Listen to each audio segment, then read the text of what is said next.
ना। हाँ थोड़ा ये हम लोग भी हैं। ये रहते इधर आ जाइए और बोलिए। और कुछ करेंगे। और नाम बोलिए। योगेंद्र प्रसाद।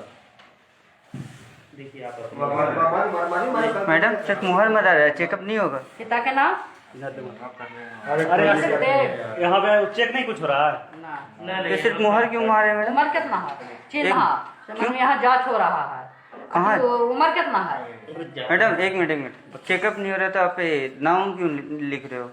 यही हो ही रहा है यहाँ का। यहाँ सबूत के लिए भाई आप आए हैं। सबूत के लिए आए हैं तो ये सबूत क्यों लगाया जा रहा है? फिर हमें यहाँ आ क्यों रहे हैं? हम लोग चेकअप करवाने आ रहे हैं ना हम लोग।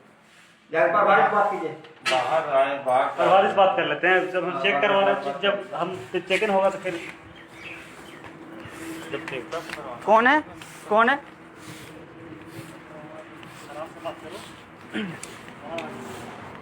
अच्छा चेकअप नहीं हो रहा है क्या? हो गया रफ्तार बिल्कुल अच्छा नहीं है ना। हाँ? ठीक है, होगी वही चेकअप। तो ये सिर्फ मुहर मारने से हाँ चेकअप हो बस गया? बस बस वही वही जो वो तो सिर्फ इसी मुहर अरे मार। बेसी बोलने से कोई फायदा नहीं है। जो मेरे पास साधन है वही हम कर दिए। बाकी जो पागल हो गए हम लोग, रोज 1000 आदमी से बात करते करते। इसमें क्या कर रहे हैं? इसमें क्या ऑन किया हुआ है? इसको ठीक है इसमें कुछ किया हुआ है?